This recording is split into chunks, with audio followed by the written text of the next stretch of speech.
Welcome to the fastest daf in town. Today on the Succah daf Chaf Tes, we are going to begin on Chaf Ches Amid Beis by the Mishnah. The Mishnah says, Kol Shivas Hayomim, for all 7 days of Sukkot, Adam Oiseh Sukkaso Kevu Beis Harai. Supposed to make his sukkah a permanent place. Not that the structure is permanent, but it means that should be your main place that you go to. And your house should be temporary. You shouldn't go into your house that much. Yardu Geshamim, let's say it starts to rain. At what point are you allowed to leave the sukkah? So the Gemara answers, the Mishnah says, it says that when a certain dish, in which is like a relatively thick porridge, where Rashi says, it's actually somewhere in between. So if the water keeps ruining your dish, that already is enough to leave. A parable servant is bringing a cup of water to give to his master. He's trying to serve him. And all of a sudden he throws it into his face. So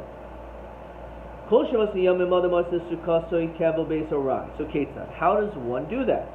So if you have nice kalim and cups and vessels, bring it to your sukkah. Matzais nice, mal sukkah. You have some nice carpets and tapestries and things of that nature, bring the sukkah. Interesting language. You eat and drink, and also a tiyul is like to walk around. But it means just to spend all of your time in the sukkah. So taste you gain to do. So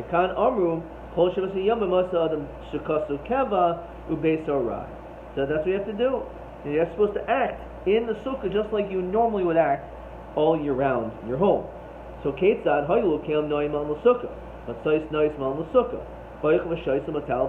all these things are the same. And then he adds one more piece. Shanan the sukkah. Also, when a person is going to learn Torah, you should learn in the sukkah. Ayini v'yamar Rabbi. Mikra, Mishnah, b'metaltala. When it comes to Chumash and Mishnah, that can be done in the sukkah.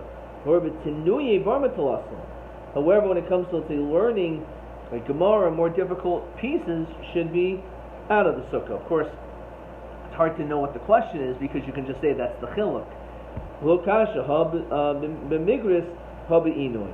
When a person is just, let's say, doing girsa, the repetition or reviewing, it's chazara, or it's more bikiyas, so a lighter level of learning should be done in the sukkah. However, iyun, which is something which you have to use more analytical thinking, that you could do outside of the sukkah. Question 5. Mal de milsa Badin halimud imhu b'sukkah o chutz sukkah. So as we said, it's totally on the difficulty. If it's an iyune, like Ian Seder, is chutz sukkah. Migris gemara habrura like far b'sukkah. If you already learned it, so it's not so difficult. You can review it, do it in a sukkah. As we continue, Chaf Tes Amud Aleph. Kiha de Rava, Bar Chama, Ki Havi Kaimim and Kamei de Rav Chisda, when he was in front of Rav Chisda, Marhati be Gemara, he used to like run through the Gemara, Bahadi Hadadi together. Bahadi Ma'aini Besvar, and then afterwards they would learn it at greater length, which of course is one of the questions in yeshiva.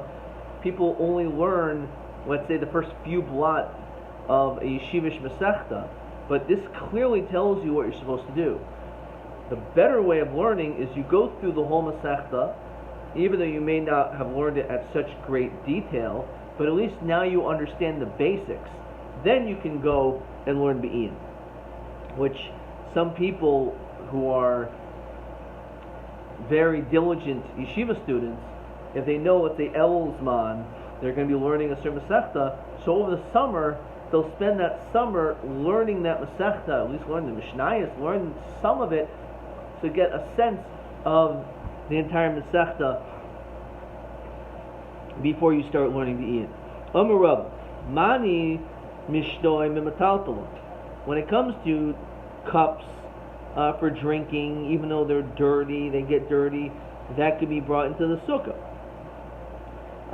because they don't get disgusting. However, mani michla bar matalasa. When it comes to food, dishes for food, like plates and the like, after you're done eating it, you need to remove them, get them out of the sukkah. Chatzva v'shachil bar matalasa. A chatz, Rashi says, is a kad shel cheres, a pitcher of earthenware, sheshemin bo mayim, in which they would draw water. And a shachil is the deli shel eitz, a wooden bucket. Those things, because all you're doing is putting water in it, so they're not going to get disgusting. But nonetheless, he says bar mitalasala should go out of the sukkah. Okay. The shrag b'matalasala, when it comes to a earthenware candelabra, that could be in the sukkah.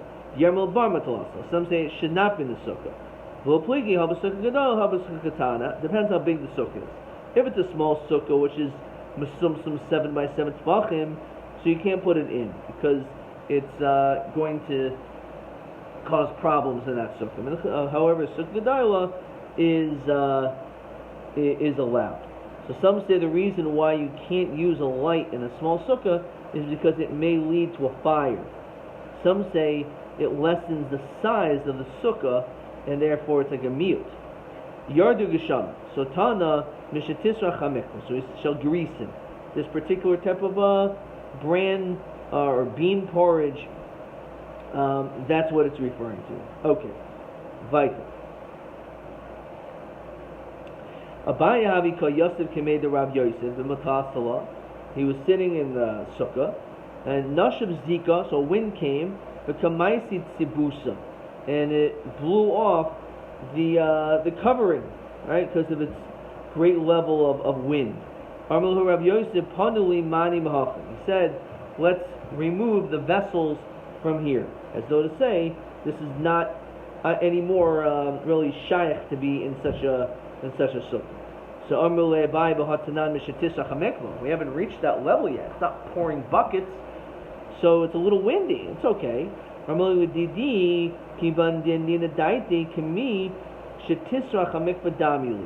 a very interesting concept because it's really depends on the individual.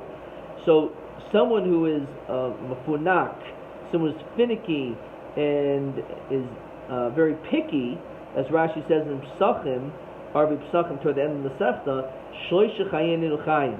3 lives are not really lives. Harachmanin, someone who has too much compassion on people when they probably shouldn't. V'haratzchanin, someone who's always angry. V'anini hadas, she'enin yechayin lisbo yishum davar mius. They can't handle anything which is like repulsive. Yom Rav Yosef kul isnubi. Unfortunately, I have all 3. Tanabah. Let's say you're eating the sukkah. The yard, you went down because it usually uses that language because the sukkahs were on roofs. You don't have to go back until after you finish your meal. So if you're in the middle of the meal, it starts raining, and you go inside, and all of a sudden it stops raining, and you're not quite done with your meal, you can just keep eating and finish your meal out of the sukkah. It's not a problem. Let's say you're sleeping. Yardu geshamim. You left the sukkah as it was raining. You don't have to go back in the sukkah until it's light. Ad shi'or o ad shi'or. So with an ayin until you wake up from your sleep. And let's say you wake up in the middle of the night, you have to go to the sukkah. Or does it mean the light time? Tashma ad shi'or yom shachar. Tarti el ema ad shi'or until you wake up. Via amod shachar. Says Rashi, el korach shir katani b'halka gomer. Ad shir mishel amod shachar. It's coming to dawn. Babuki im hikitz mishanas b'layil. If you woke up in the middle of the night, they matrich, and you don't have to be matriach. However, im ola shachar lo niyar ein mekitzin. Let's say it's already past. Let's say it's now Amud Shachar. So he's saying it's still Ad Shi'or. Question 6. So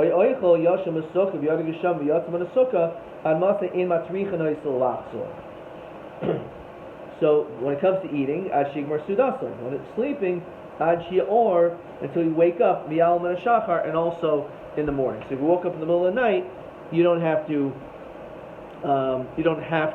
fill the sukkah. Who's pouring the water on whom? In the example in the Mishnah. Rabbi kitan alpana. The master is throwing water in the face of the servant. I do not want your service. Turn about. In a time when the sun is hit, or some people say it's a solar eclipse, which some Mefarshim, like Ein Yaakov as well, discuss this because it's going to be a klala, but if this is a natural phenomena, then the question is, why would this be a klala? It's a bad sign for everyone. He makes a meal. He puts this like great lamp of fire in front of everyone. He says to a servant, remove the light and make them sit in darkness. So a solar eclipse is like Hashem saying, I want you to sit in the dark.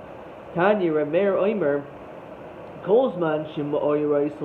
Anytime with these lights are loikin Simonaralis and Sam Shal Yisrael. And they Shemalandin B'Makosayim. They are used to being the ones, unfortunately, to get hit. Mashal Sefer, Shabola Beis Sefer Ritzu Biyadai. So if you have a Sefer, in the good old days, when the corporal punishment was acceptable, so they used to hit their students. Gemara Makkos even says it's a mitzvah in Sham. So the guy's walking around with the Ritzua, so me doik, he should be afraid. The one who usually gets hit is the one who's going to be worried because he knows it's going to come to him. So therefore, if there's something, a klala that happens, Klal Yisrael is the one who has to be most concerned about it. Tanubah, Mizmancha time of a solar eclipse, Simonarel Ebikachabin. Lavana, if it's a lunar eclipse, then Simonarel Senashem Yisrael, Mendesh Yisrael, Main and Lavana. Our calendar is based on the moon. It's a lunar calendar, Lebikachabin Lacham. And therefore, since they're based on the solar calendar, the solar eclipse is really directed toward them.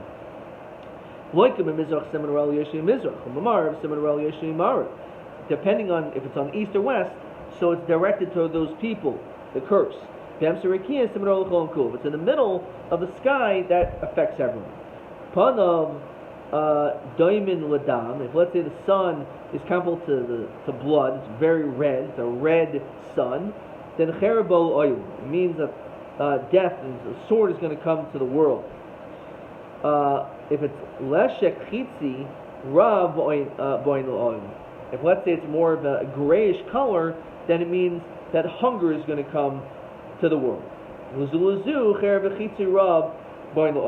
If it has a mixture of these two colors, then it's going to be not only hunger but also death. Let's say it happens at the bechnisasai, when it enters. Now bechnisasa, Rashi says, that means bishikiyasai, at shkia, at sunset. So if it happens when it's going down, that means it's going to happen later, like it happens later the day. However, while the sun's going up, that means it's going to, just like the day just started, so too the punishment's going to happen quickly. Some say you flip it around, as Rashi says,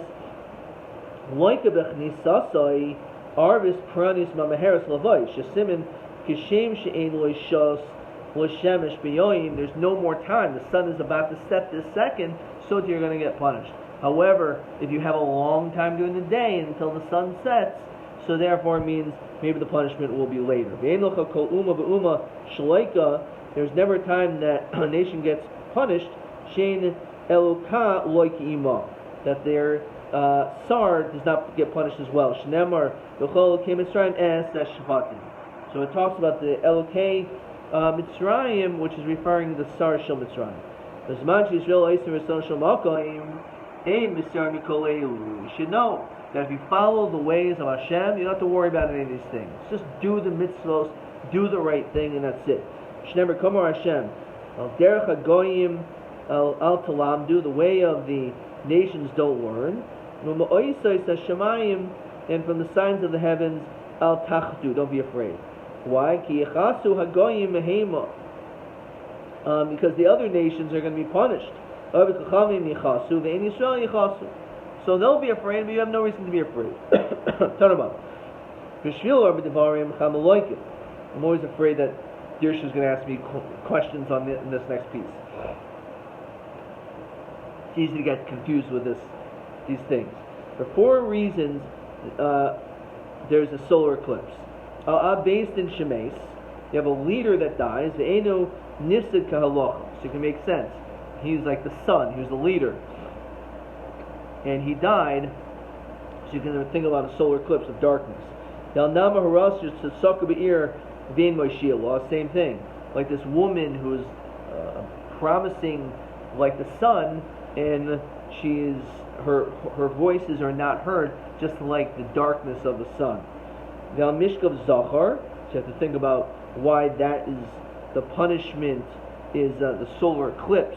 Exactly what's the idea, the significance of that. If you have 2 brothers that spilled the blood of someone else at the same time. There's again, the question is ma'oris like, and exactly what does that refer to? Is it in fact some type of a sunspot, or it has something to do with the stars, or a shooting star? Like in al kaisli plaster. So the 4 reasons why this happens, and Rashi says the oiris is a yorech l'chachavim, the stars and the moon. There's this eclipse. So it's when it comes to shtaros mezuyafim, people are writing forged documents, forged shtaros. The al me'idi sheker, someone who testifies falsely. The al megadli behema dakaber Israel. So you can think when you give edus for the new moon, so you can think of edus sheker. Val megadli behema dakaber Israel, someone who raises small animals there at Israel, in which the Gemara says that one is not allowed to do that. Someone who chops down good trees. There's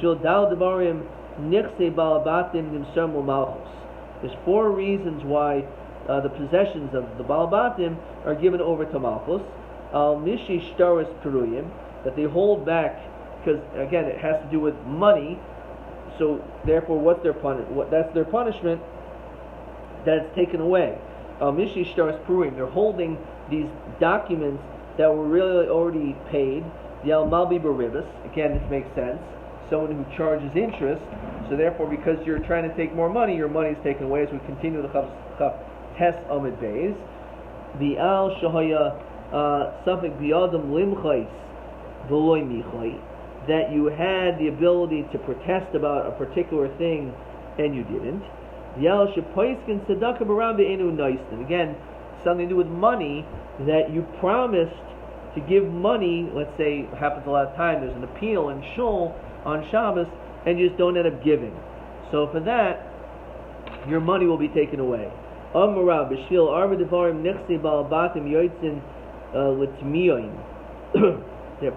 4 things, the possessions again of the Baal Batim will be taken away. But Rashi says, Shinit Mammin V'kolim Aleihim, like they get lost by themselves. Al Koshi Schar Sachir, someone who holds back wages that he was supposed to pay. V'al Oiske Schar Sachir, which means that the mamish doesn't pay his workers at all. V'al Shit Parkin Oil Mial Savarehin, he removes the yoke from their necks. The Noisin Al Chavrein, and he puts it on his friends. Basically, he doesn't take responsibility. The Al-Gasas HaRuach, haughtiness, being an arrogant person. And here's how we conclude this paragraph. Gasas HaRuach Keneged Kul, and that's the worst. Although the Anavim, someone who has a nivus, humble, Ksiv, the pasuk says, the Anavim Yirshu Aretz, the humble will inherit land, this Angu al Roib Shalom, and they will have oinig, pleasure, over the abundance of peace. Hanulach HaYashan, Hanulach HaYashan, Hanulach HaYashan. We're now going to continue the third parak of Sukkah right now. Lulav a Guzzle, V'hayavesh Pasum. So if a person has a lulav, but the problem with this lulav, it was either stolen or it's all dried up. So such a lulav is not good. And we're going to see, when it says in the pasuk, it doesn't say lulav, it says kaf shel tamarim. So in that situation, it has to be something in which is not stolen.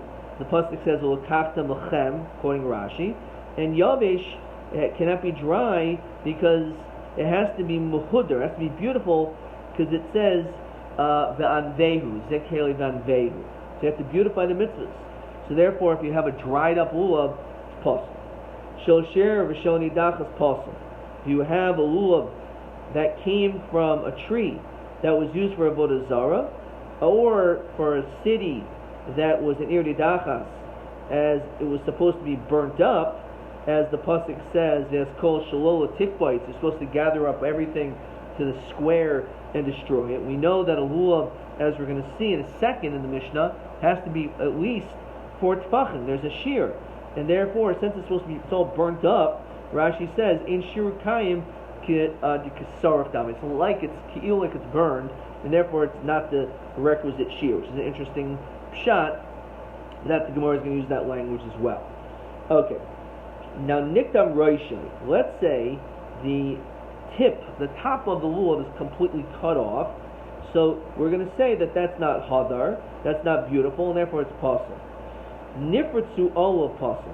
If let's say from the shedra, the stem, the middle leaf of the lulav is completely spread out, and Rashi says it's kichufia, it's comparable to like a broom, that's also not hadar. And therefore, because of that, also nifritzu olav, if its leaves are spread out, it's possible. However, nifradu olav, kosher. Let's say all we have, it's really mechuber to the shedra, it's still attached to the center leaf. However, the top of it is just spread out a little bit. So we say it's kosher. If that does happen, then it's best that you should tie it up at the top so that it doesn't spread out. Sinihar barzel ksheros. Now the Gemara is going to explain what exactly is this. This is obviously a lulav that comes from these types of date palm trees. Now the Mishnah says that it's kosher to be used, even though the leaves happen to be unusually small. Nonetheless, it's still acceptable. Lulav sheish bo shosh tefachim kedei l'naneh bo kosher. It says a lulav which is 3 tefachim, enough to wave it, is kosher, which you would say is a shtickle difficult because the Rashi already said before, lulav bo yishir dalat tefachim. So the Gemara is going to end up saying that the proper girsir is a lulav which is 3 tefachim u kedei l'naneh, which because you have to hold the lulav in your hand. So your hand is a tefach, and then it has to be 3 tefachim more, so 1 plus 2 is 4 tefachim. Okay, so kapasik batani. So the Mishnah just said explicitly that it is possible. Loshna b'yom tov rishon, loshna b'yom tov sheni. It doesn't matter if the first day of Sukkah is the second day. You can never use this lulav. Now bishlam yavesh hadar b'in and the leka. I can understand the issue of it being dry, so it's possible. Says Rashi. Bishlam yavesh pasul b'derabana nami kivan the mitzvah mishum zeichel mikdash b'inan hider mitzvah. It needs to be hider, and therefore it's not beautiful, so therefore it's not acceptable. So I have no problem with that. Okay, it's a lack of hadar. Ela gezel, when it comes to gazel, bishlam yata rishon and sivlechem sholchem. The pasuk says that on the first day, on the first day it has to be yours, which obviously means it can't be stolen. Apparently that means it can't be borrowed either. We'll see if you can, maybe we'll discuss. El b'yom tov sheni my lo. What's the problem? It's not an issue. There's no issue l'cham on the second day. So Rabbi Yomi mishum Rabbi Shimon ben Yochai, as we continue to lamed amal mishum dahavi le mitzvah haba ba'avera.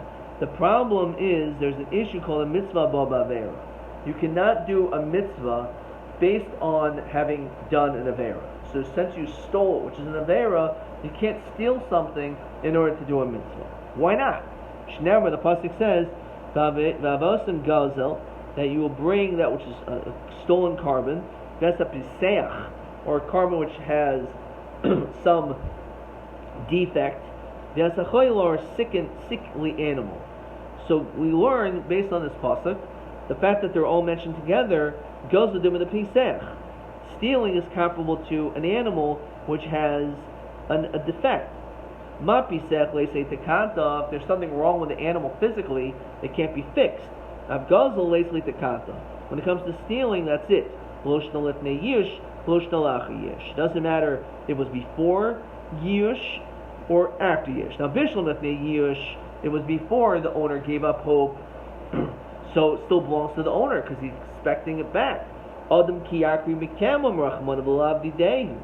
I can understand you can't bring a carbon which is not yours. The pasuk says that a person, when he brings mikam, he brings his own carbon, which is mashma, it must be yours. El yachri yish, hakanya be yish, your kind of be yish, it's yours. So what's the problem? It's your carbon. We'll stop there. Because the mitzvah ba'avera, that is the issue. And therefore, so too when it comes to a lulav gazel, it's going to be puzzled not only on the first day because of lechem, but also the second because on the second day because of mitzvah ba'avera. Question 7. Lulav gazel v'yavesh she'im puzzle b'yom tov sheni. So yavesh is puzzle. In gazel, right now you would think the answer simply is, you would think right now simply that yes, it's puzzle also, but it's actually going to be a machlokas. We'll see that more of that question on tomorrow's daf. Question TA8. He'im limud Torah sarich sukkah. There's limud Torah, which is really the same thing as question 5. Does it require? This is Chav Chesamid Beis. Does it require a sukkah? So we said when it comes to learning that you've never done before, and you're learning a pe'iyun, so that in fact you can do out of the sukkah. However, girsa, things that you've learned before that you're more familiar with, that's okay. Ma din kli achila v'shtiya b'sukkah l'achar she'achlu. This is TA9. What's the din about the kalim after you finished eating them? So when it comes to kli achila, for example, plates, they're all dirty, you have to take them out. Kli shtiya, like cups, ein sarach l'hoitzia. That you do not have to take out. That's TA9, which is on the top of Chav Tesamid. Mani mishtoim v'matasla mani mechla bar metalasla. TA10, Hakaina hoishana. Okay, that's tomorrow's daf. TB10, Hayashim sukkah. You're sleeping in a sukkah. V'yardu geshamim, and the rain comes down. V'yared v'yashin b'bayis, you went to sleep. In Masay sarach lachzer b'sukkah, so when do you have to go back into the sukkah? So this is Chav Tes Amud Aleph, which is TB10, which is actually similar to question 6. Let's see how he writes it. Mishia, or when you wake up, Achar Shel Amud HaShachar, after Amud HaShachar. Okay. TB11, Madul of a Guzzle in Nikna Legazlan Mishinoi Maisa de Egin V'Yoitz B'nei Chavasa. We'll see on tomorrow's daf. Adka.